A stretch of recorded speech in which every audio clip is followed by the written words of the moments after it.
Friends, మన ఛానల్లో చాలా మట్టుకు వాటర్ ప్రాపగేషన్ లేకపోతే ఎక్కువగా ఏంటంటే వితౌట్ సాయిల్ ప్రాపగేషన్ ఎక్కువగా చూపిస్తూ ఉంటాను అనమాట.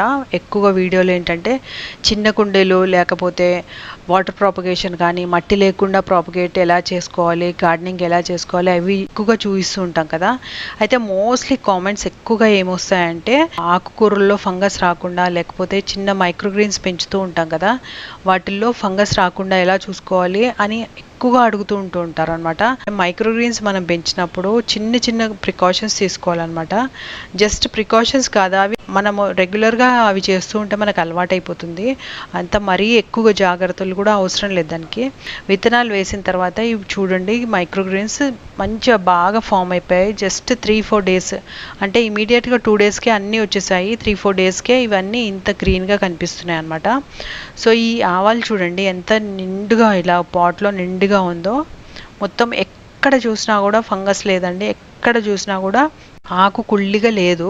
సో ఇప్పుడు వరకు మీరు మన ఛానల్ని సబ్స్క్రైబ్ చేసుకోకపోతే సబ్స్క్రైబ్ చేసుకోండి, అలాగే లైక్ చేసి షేర్ చేస్తూ ఉండండి. Welcome to Telugu gardener with arts. అలాగే మీరు నన్ను ఇన్స్టాగ్రామ్ ఇంకా ఫేస్బుక్లో కూడా ఫాలో అవ్వచ్చు.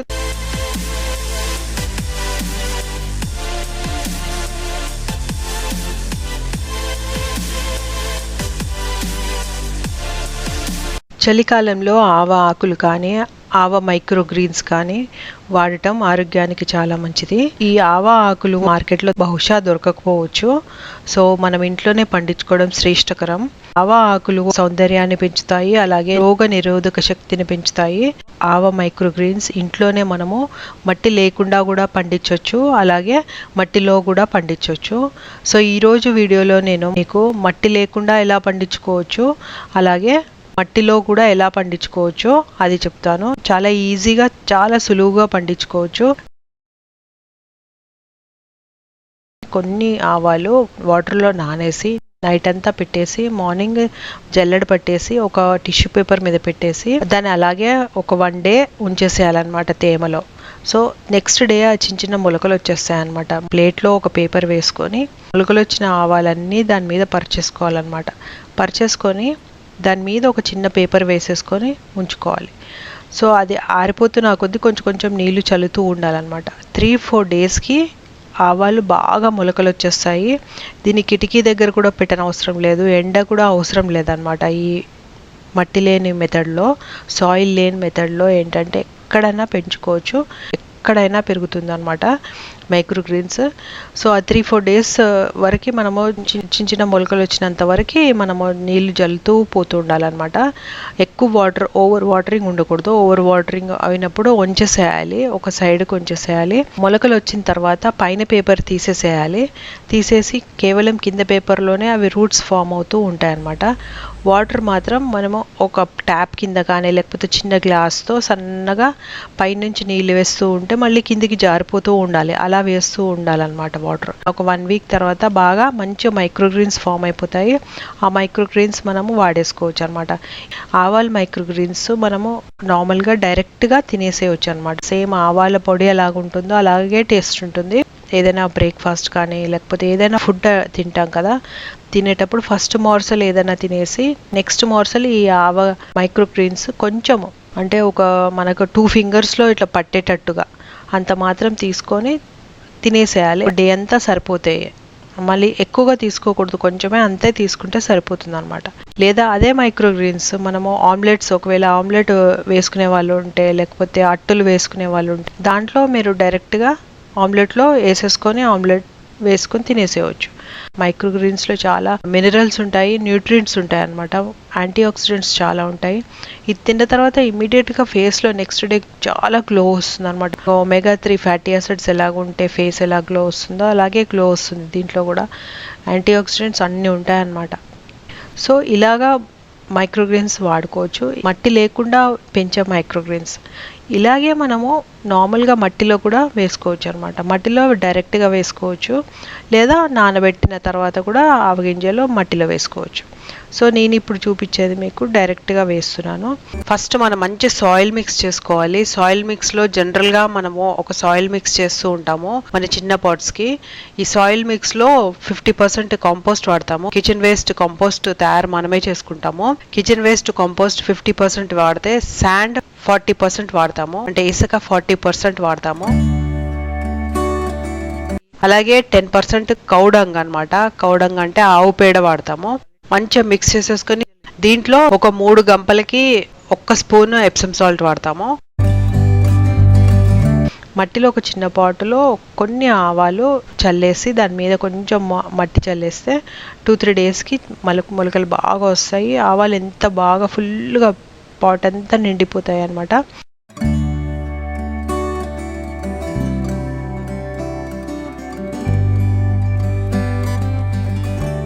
విత్తనాలు వేసిన తర్వాత ఇవి చూడండి, మైక్రోగ్రీన్స్ మంచిగా బాగా ఫామ్ అయిపోయాయి. జస్ట్ 3-4 డేస్, అంటే ఇమీడియట్గా 2 డేస్కే అన్నీ వచ్చేసాయి. 3-4 డేస్కే ఇవన్నీ ఇంత గ్రీన్గా కనిపిస్తున్నాయి అన్నమాట.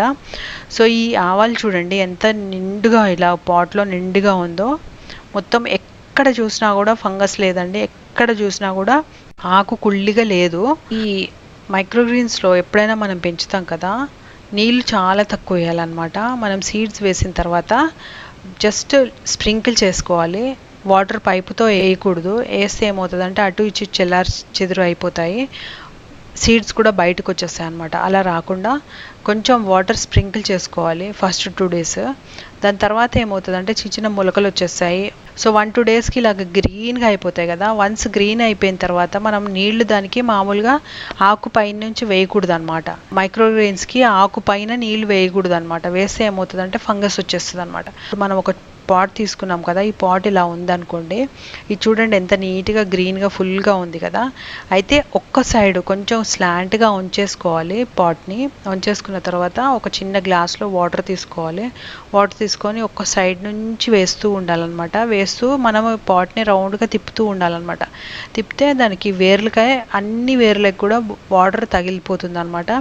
తగిలిన తర్వాత మళ్ళీ మనం స్ట్రైట్గా చేసేస్తే ఆ వాటర్ అంతా కిందకి సీప్ అయిపోతుంది. కింద వాటర్ అంతా వచ్చేస్తుంది అనమాట. సో వచ్చేయాలి, అంత బాగా డ్రైనేజ్ సిస్టమ్ ఆకుకూరల్లో ఉండాలన్నమాట, లేకపోతే ప్రాబ్లం అవుతుంది. సో ఇలా చేసేసుకొని మళ్ళీ మనం వాటర్ దానిపైన వేయకూడదు. మైక్రోగ్రీన్స్ పైన వాటర్ పైన నుంచి చల్లితే ఆకులు తొందరగా పాడైపోతాయి అన్నమాట. ఎక్కువగా ఆవాలకైతే ఇంకా అస్సలు పైనుంచి వాటర్ వేయకూడదు. అండ్ ఎక్కడెక్కడ వాటర్ తగలదో, ఎక్కడ వాటర్ పడదో ఆ ప్లేస్లోనే ఈ పాట్స్ పెట్టాలన్నమాట. అది కొంచెం ప్రికాషన్స్ తీసుకోవాలి. ఇలా తీసుకున్నాం అనుకోండి మనము ఎప్పుడు కూడా ఫంగస్ రాదు. అలాగే మనం 2-3 పాట్స్ పెంచుకోవచ్చు. మైక్రోగ్రీన్స్ లాగా ఒక పాట్ వాడుతూ మిగతావి కొన్ని పెద్దగా అయ్యే వరకు వాడుకోవచ్చు అనమాట. అంటే మధ్య మధ్యలో మనము 1-2 చెట్లు అలాగ వదిలిపెట్టేస్తూ ఉంటే అవి పెద్దగా అవుతాయి అన్నమాట. పెద్దగా అవుతున్న లీవ్స్ ఏంటంటే మామూలుగా ఆకులు వాడతాం కదా, ఆకుకూరలకి ఎట్లా వాడతామో అలా వాడుకోవచ్చు అనమాట. సో అవి చాలా హెల్తీ అనమాట. సేమ్ ఆకుకూరలకి మనం పాలకూరకి దానికి ఎట్లా వాడుకుంటామో సేమ్ ఆకులు కూడా అలాగే వాడుకోవచ్చు. సేమ్ పెసరపప్పు కానీ లేకపోతే నార్మల్ పప్పు, కందిపప్పులు, శనగపప్పులు ఎలా వేసుకున్నా కూడా ఆకుకూర ఎలా వాడుకుంటామో అలాగే వాడుకోవచ్చు అనమాట. దీంట్లో యాంటీ ఆక్సిడెంట్స్ ఎక్కువగా ఉంటాయంట. ఏదైనా స్కిన్ డిజీజ్ అలాంటి ఉన్నవాళ్ళు ఈ మస్టర్డ్ లీవ్స్ వాడితే చాలా బాగా పనిచేస్తుంది. హెల్త్కి చాలా మంచిది అనమాట. అందుకే మన వంటల్లో కూడా బాగా యాడ్ చేసాము. ఒక 4-5 ఇయర్స్ నుంచి మేము కూడా మస్టర్డ్ లీవ్స్ వాడుతున్నాము. ఇది ఆవాలు వేసేస్తే ఇలాగ గుబురుగా వచ్చేస్తుంది. మైక్రోగ్రీన్స్ లాగా కూడా వాడచ్చు ఈ మస్టర్డ్ లీవ్స్. అలాగే ఇప్పుడు ఆకుకూరలాగా కూడా వాడుతున్నాము. సేమ్ పప్పులో ఎలాగ వేసుకుంటామో అలాగే వాడేస్తాం అనమాట. టేస్ట్ మాత్రం అదిరిపోతుందండి మస్టర్డ్ లీవ్స్. హెల్త్కి చాలా చాలా మంచిది అనమాట. విటమిన్ ఏ, ఐరన్ చాలా బాగుంటుంది ఇంట్లో.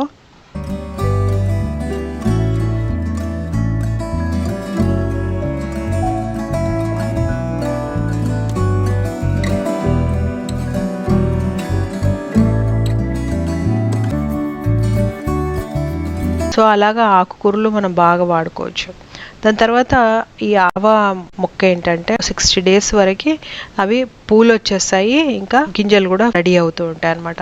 సో ఈ పూలు రావటం వల్ల ఏమవుతుందంటే మన గార్డెన్లో ఇంకేమైనా ఫ్రూట్స్కి కానీ లేకపోతే ఇంకేమైనా పళ్ళ మొక్కలు కానీ కూరగాయల మొక్కలు ఉంటే దానికి అడ్వాంటేజ్ ఏంటంటే ఈ ఎల్లో కలర్ ఫ్లవర్స్ ఉండటం వల్ల ఏంటంటే మంచి బీస్ ఇంకా బటర్ఫ్లైస్ అవన్నీ అట్రాక్ట్ అవుతాయి ఈ కలర్స్కి. సో అప్పుడు వాటికి కూడా పాలినేషన్ అవుతుంది అనమాట.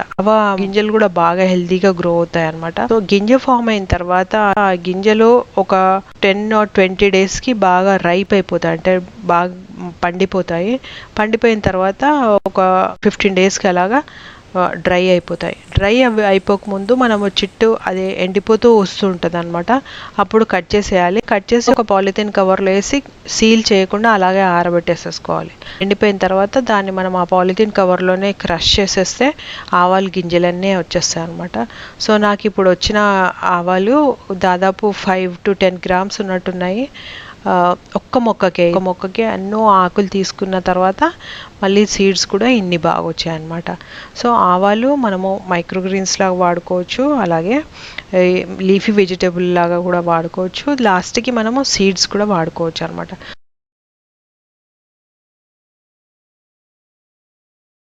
ఇవి మనం కోసిన మిరపకాయలు చిన్న చిన్న ముక్కలు చేసి పెట్టుకోవాలి. అలాగే గార్డెన్లో హార్వెస్ట్ చేసిన ఆవా ఆకులండి.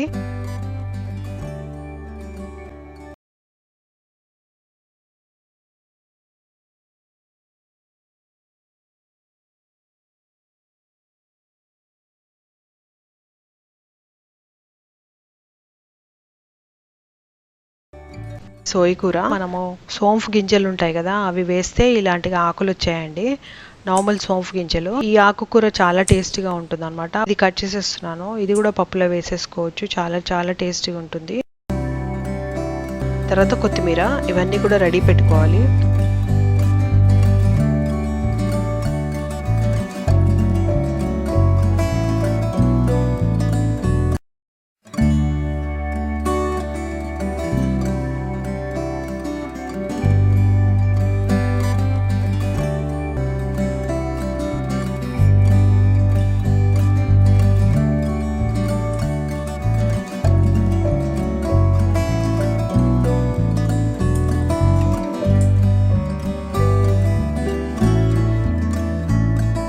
కుక్కర్లో ఆయిల్ వేడెక్కాక ఆవాలు జీలకర్ర వేసుకున్న తర్వాత వెల్లుల్లి వేసుకోవాలి.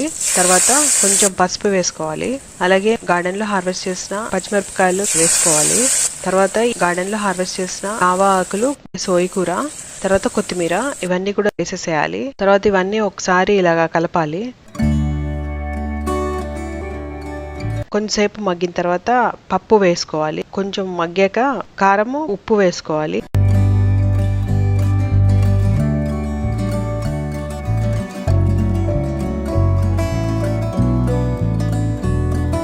తర్వాత టొమాటోస్ వేసేసేయాలి. కొంచెంసేపు మగ్గిన తర్వాత వేడి నీళ్లు వేసుకోవాలి.